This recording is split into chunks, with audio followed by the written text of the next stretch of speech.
Warahmatullahi wabarakatuh, sahabat tani. Berjumpa lagi dengan saya di YouTube Yanto Liwatani Channel.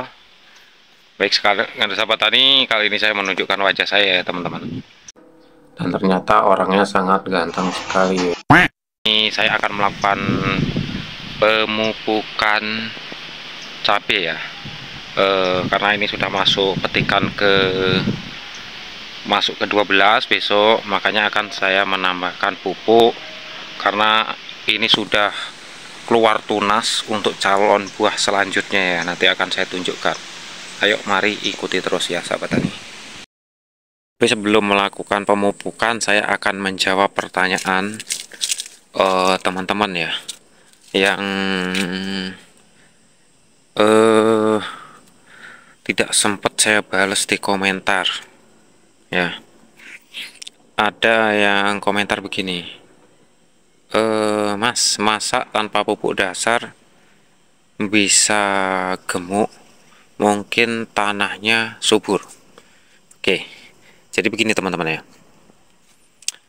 Saya beritahu dulu, untuk tanah saya ini sebenarnya tidak ada yang mau menggarap. Jadi tanah yang saya garap ini keseluruhan itu 1,5 hektar dengan sewa saya berapa? Murah sekali, 1 juta rupiah ya teman-teman. Sedangkan untuk tanah di sini, tanah yang bagus, itu 1,5 hektar sewanya 12 juta rupiah per tahun. Nah, kenapa tanah saya ini 1 juta per tahun? Itu karena tanahnya sangat susah ditanami. Oke teman-teman, sangat susah ditanami. Saya tidak berkata bohong ya teman-teman, karena saya ingatkan sekali lagi penonton saya bukan hanya di luar daerah, satu kampung itu banyak. Jadi kalau saya berkata bohong, pasti saya malu. Terus kenapa tanpa pupuk dasar di lahan bekas bisa berbuah lebat? Itu titik permasalahan utamanya. Jadi begini, saya menyewa tanah ini selama 10 tahun ya teman-teman. Ini sudah berjalan 7 tahun. Jadi untuk awal-awal saya nanam itu sangat susah teman-teman. Benar-benar susah Jadi ini tanah lempung, tanah sawah. Kalau dia panas jadi batu, kalau hujan jadi lumpur. Kalau hujan 2-3 hari tanahnya sangat asam. Oke.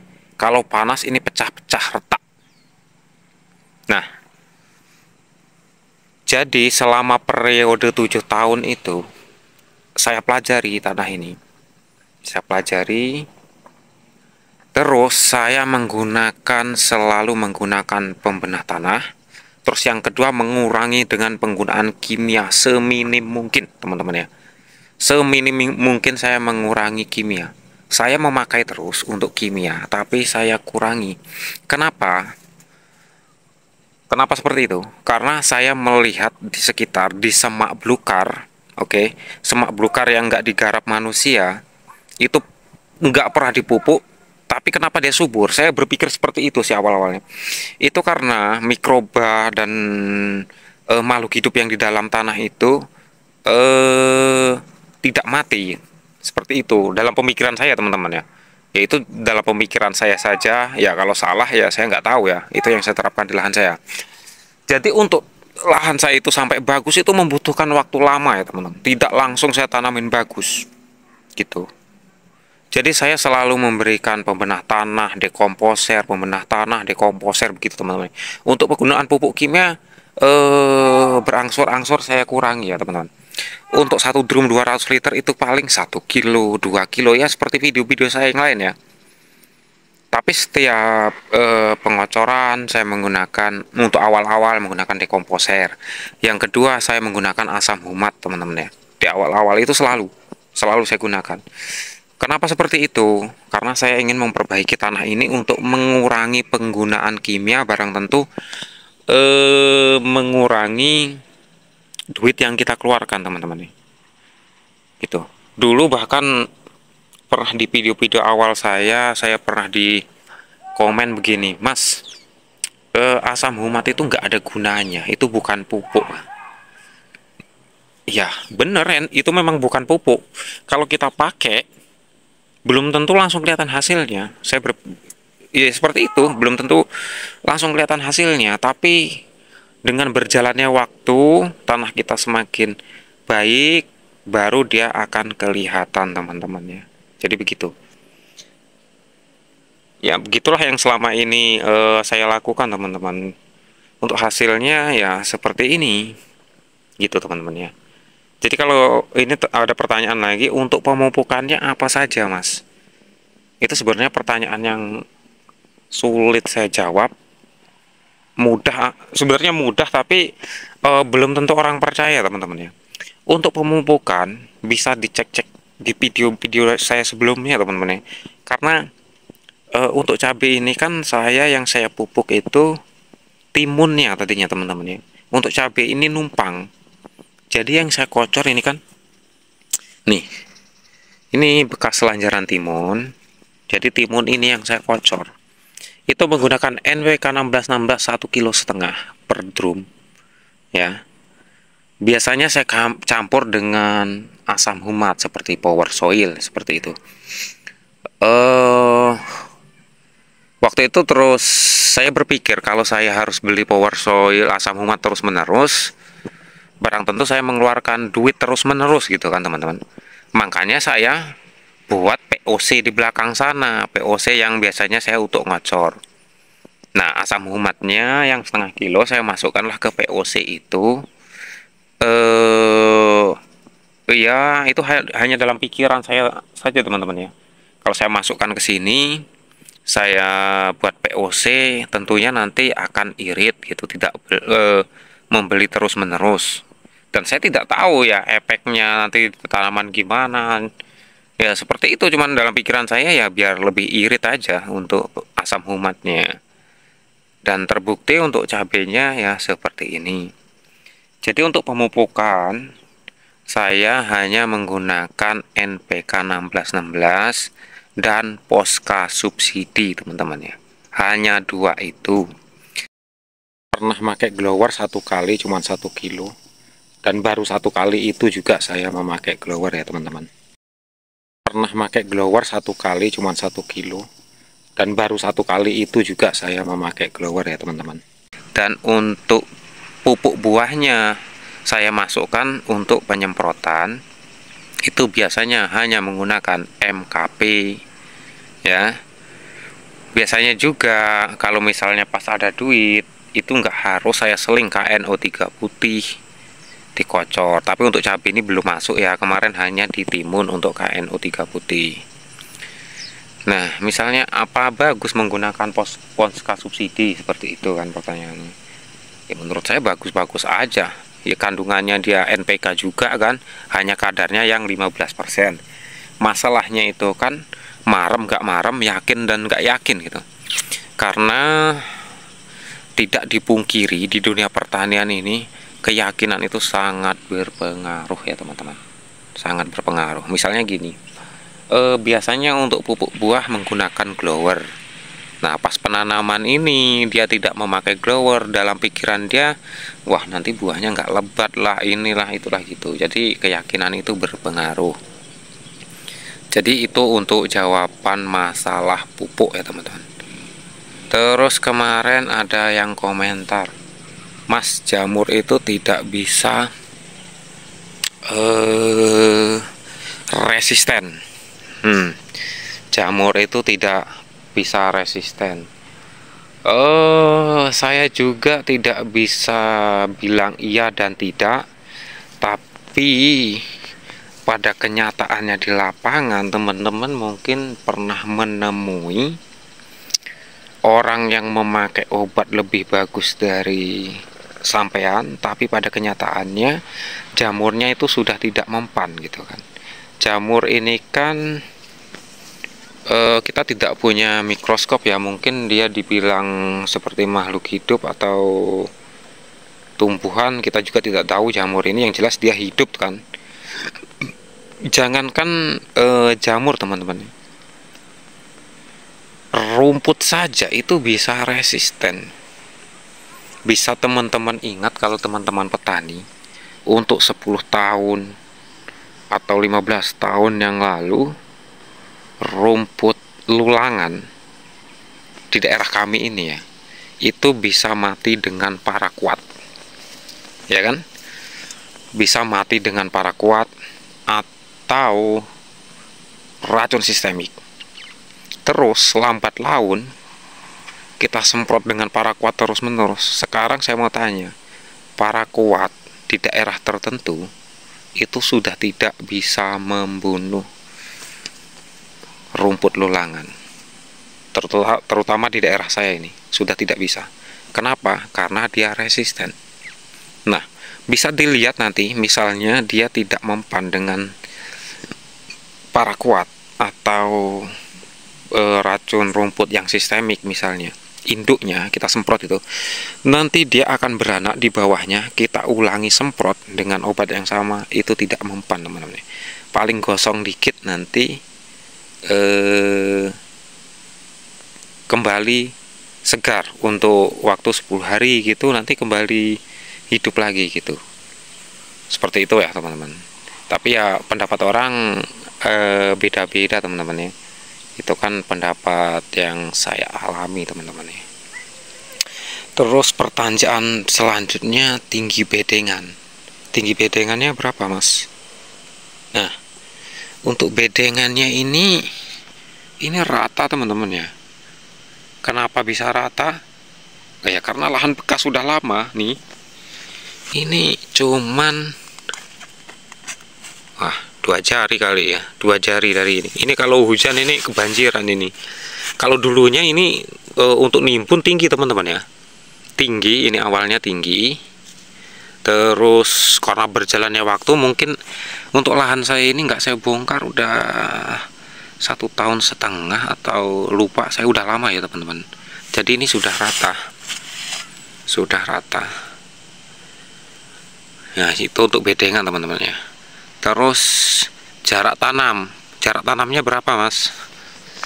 Ini jarak tanam, ini pernah saya ukur untuk jari saya ini teman-teman, kisaran 24 cm. Jadi jarak tanam ini kurang lebih 60 sampai 70 ya kira-kira, karena ini 2 jengkal lebih, 2 jengkal setengah. Nah ini nggak saya ukur teman-teman, saya ini petani yang ngawur teman-teman, nggak pernah ngukur. Jadi kalau saya ngelobang ya saya lobang aja, nggak saya ukur. Nah yang kedua, untuk pertanyaan selanjutnya, usia tanam berapa mas? Nah ini pertanyaan yang paling sulit saya jawab teman-teman. Saya petani yang tidak pernah menghitung usia tanaman, serius. Bahkan teman-teman saya di sini misalnya nanya, waktu nanam timunnya umur berapa mas? Saya nggak ingat, jadi saya tanam, ya saya biarkan aja, nanti waktunya panen dia panen gitu. Itu dalam pikiran saya tidak akan membebani tanaman saya itu. Misalnya gini, perkiraan kita untuk timun usia 35 hari harusnya panen gitu kan mungkin. Kok ini 35 hari belum panen, kenapa? Aku nggak pernah begitu teman-teman ya. Saya tanam ya saya biarkan. Untuk usia tanam saya tidak ingat. Kalau untuk pemetikan besok yang ke-12 kali. Seperti itu teman-teman ya. Untuk pemetikan besok yang ke-12 kali. Untuk usia tanaman saya tidak ingat. Ini nanamnya tanggal berapa saya juga tidak ingat teman-teman. Karena ini juga tadinya kan ada timun, ada saipait, jadi saya tidak ingat untuk kapan saya nanam. Oke, pertanyaan selanjutnya yang berapa ribu batang? Ini saya nyemai 2 bungkus, 1 betarus dan 1 rawit api, dan ada asmoro itu sampel. Bukan sampel sih, saya tanam cuma 1 baris. Per bungkus itu isi 2000. Jadi kalau 2 bungkus 4000, tapi nggak ketanam semua, banyak untuk nyulam. Jadi kira-kira 3000 sampai 3000 lebih ya teman-teman, sekitar segitulah. Tuh untuk jumlah batang ya. Selanjutnya varietas ini yang paling sering ya. Padahal setiap video itu saya jelaskan varietas, tapi nggak apa-apa. Ini varietas rawit api dan betarus teman-teman. Rawit api dan betarus. Selanjutnya pertanyaannya, rawit api dan Betarus bagus mana, Mas?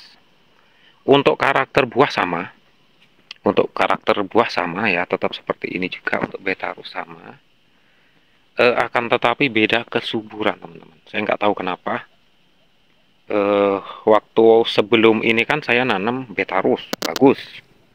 Terus setelah itu saya nanam dua varietas nih, Betarus dan rawit api. Untuk kesuburannya subur rawit tapi itu nggak bisa untuk ukuran teman-teman ya, karena lahan saya lahan bekas, mungkin tanahnya di sebelah sana berbeda gitu teman-teman ya. Tapi untuk kondisi keseluruhannya sama, buah sama, daun sama, ketahanan virus sama. Yang berbeda hanya asmoro. Yang asmoro tidak seberapa buah. Nanti kita lihat ya untuk asmoronya.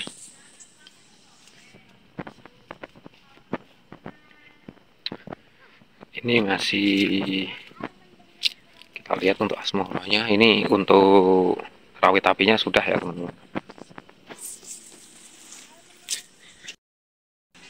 Nah ini untuk asmoronya teman-teman, bisa dilihat. Berbeda jauh sekali teman-teman ya. Ada yang buah dan ada yang enggak.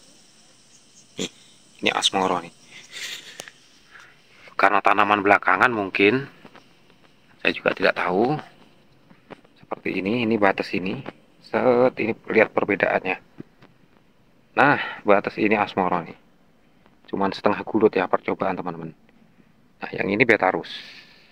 Ini Betarus nih. Buah-buah sininya sudah habis teman-teman ya. Ini udah masuk ke petikan ke-12 kali. Ini kemarin penuh buahnya.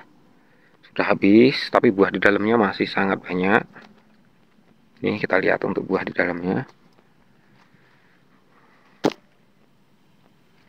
Ini varietas yang Betarus.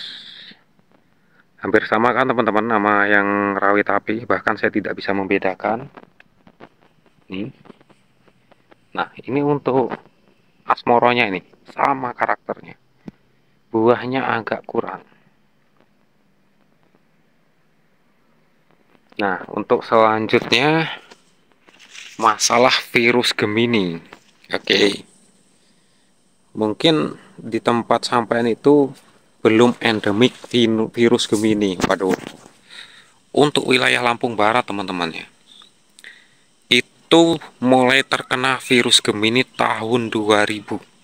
Tahun 2000 itu sudah tidak bisa menanam cabai. Mulai cabai lagi mungkin 2010 itu baru mulai nanam cabai tapi varietas tertentu. Jadi di sini untuk tanaman CMK, CMB yang hibrida sudah tidak bisa teman-teman ya. Itu sudah dari semaian sudah keriting. Nah, terus tipe rawit yang tegak juga, rawit yang buah tipe ke atas ada kan? Ini kan tipe ke bawah ya. Ada yang tipe ke atas, apapun jenisnya di sini tidak bisa teman-teman. Kita tanam langsung terkena Gemini virus. Selanjutnya, Mas, kenapa tidak menanam varietas ori ya kalau nggak salah? Nah, pertama, di daerah Lampung ini tidak ada perbedaan harga, khususnya Lampung Barat, mau ori, mau kaliber, mau apapun, sama untuk harga jual ya teman.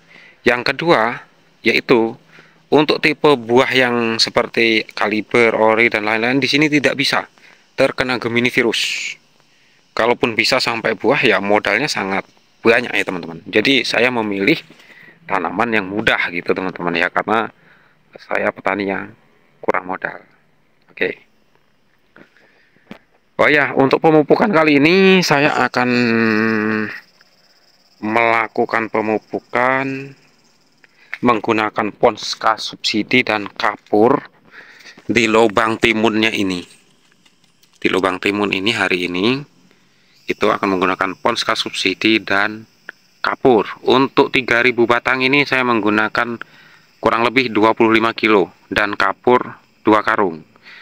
Untuk kapurnya, kapur dolomit satu karungnya ya teman-teman, harga 25.000 itu 50 kilo ya teman-teman. Kemarin sempat ada yang nanya waktu pembuatan POC.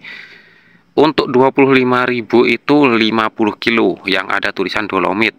Tapi kalau yang merek lain kayak Kebo Mas saya nggak tahu, mungkin 50.000 teman-teman. Kenapa alasannya saya memberikan Dolomit? Karena di sini hujan setiap hari, pH ngedrop. Biasanya kalau pH ngedrop, jamur dan bakteri itu berkembang pesat ya teman-teman.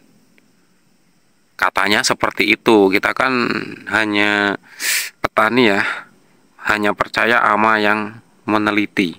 Saya petani yang percaya sama memang yang punya alat teman-teman. Jadi biasanya kalau pH-nya ngedrop, nanti serangan pateknya mulai masuk dan nggak terkendali. Makanya saya antisipasi dengan pemberian Dolomit teman-teman ya. Sekalian memberikan pupuk. Karena penghujan jadi saya tidak mengocor. Apakah kalau hujan kurang bagus sih kocor? Ya bagus saja sih teman-teman. Tapi capek ya tentunya. Karena ini air sudah cukup. Jadi tidak saya lakukan pengocoran pupuk, lebih baik saya berikan campur dengan kapur pertanian teman-teman. Karena hal-hal kecil seperti kapur itu memang harganya murah, tapi efeknya luar biasa ya teman-teman. Pertama, meningkatkan pH, ya kan? Meningkatkan pH tanah. Jadi menaikkan pH yang tadinya asam jadi netral gitu teman-teman ya. Kalau dia asam kita beri pupuk, ya percuma, pupuknya nggak bakal dimakan sama tanaman gitu. Jadi kan terkadang kita sudah memberikan pupuk bagus kok tanaman saya nggak subur, ya mungkin tanahnya asam gitu teman-teman. Itu mungkin seperti itu. Karena saya juga petani kampung jadi tidak paham hal-hal yang terlalu mendetail teman-teman. Saya hanya apa yang saya video itu apa yang saya video itu yang saya praktekkan. Karena untuk masalah pertanian ini saya juga baru belajar, tidak paham. Jadi kalau untuk pertanyaan-pertanyaan yang mendetail saya belum tentu bisa jawab teman-teman. Saya sama seperti Anda, bukan petani milenial tapi petani pemula ya teman-teman, petani kampung seperti itu. Nah, yang kedua, saya kenapa menggunakan Dolomit? Karena di Dolomit ada kandungan kalsiumnya kurang lebih 30% teman-teman ya. Nah, untuk kalsium ini memang saya jaga untuk mencegah kerontokan teman-teman. Jadi walaupun untuk pupuk pelebat buah itu menurut saya gimana ya? Sebenarnya bunga ini sudah ada teman-teman ya. Tidak perlu kita lebatkan, sudah lebat. Cuman masalahnya kan rontok dan tidaknya. Saya tidak menggunakan pupuk buah macam-macam kok teman-teman. Bisa dicek di video-video saya penyemprotan itu hanya menggunakan 1 MKP. Nah, buat teman-teman yang tidak ada MKP, ya tidak diharuskan pakai MKP ya teman-teman. Yang penting pupuk kalium bisa pakai KNO3. Kalau yang cair bisa pakai Dewa Dewi, Bensai, Multi KP, Java Bloom gitu. Nggak harus pakai MKP teman-teman. Senemunya aja, yang penting pupuk kalium gitu di masa pembuahan. Nah, buat teman-teman yang mungkin jauh dari toko, nah ini ada lagi. Selalu minta link pembelian ya. Nanti saya ambilkan link yang biasa saya beli di Shopee teman-teman, yang akan saya cantumkan untuk cabai asmoro, cabai betarus, cabai rawit api, power soil, terus racun-racunnya nanti saya sertakan di link ya teman-teman. Karena sebenarnya saya tidak tidak mudeng hal-hal seperti itu, tapi saya usahakan nanti saya cantumkan linknya di deskripsi video. Nah, akan saya tunjukkan untuk pemupukan saya hari ini menggunakan ini. Saya tidak punya pupuk apa-apa ya, cuman punya Posca subsidi teman-teman ya, dan kapur Dolomit nih. Kapur Dolomit ini isi 50 kilo untuk harga 25.000. Ini ada kandungan kalsiumnya 30% teman-teman nih. Ini harganya murah tapi sangat dibutuhkan apalagi saat musim hujan teman-teman nih. Dan ini untuk persediaan saya untuk 3.000-an batang ini. Ini kisaran 20 kilo dan ini 2 karung nanti kita beli lagi. Apakah ini cukup? Ya dibagi aja secukupnya teman-teman ya. secukupnya aja ya. Ya gimana caranya saya ngatur nanti. Untuk dosis saya tidak ada takaran pasti, secukupnya, seadanya yang kita punya gitu teman-teman.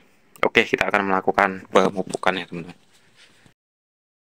Nah, ini sudah saya aduk ya teman-teman. Untuk kapur dan poska, tapi ini banyak kapurnya, poskanya dikit saja. Ini langsung kita masukkan aja teman-teman ya. Saya ini males nugal ini teman-teman. Langsung saya masukkan begini saja nih. Nah, langsung begini saja teman ya, dikit-dikit aja teman-teman. Yang penting ada. Nih seperti ini. Kita masukkan aja ke lubang bekas timun ya teman-teman ya. Nah, seperti ini. Nah, seperti ini teman-teman ya. Nanti akan saya pupuk semuanya. Oke, mungkin cukup sampai sini aja ya teman-teman. Videonya sudah terlalu panjang.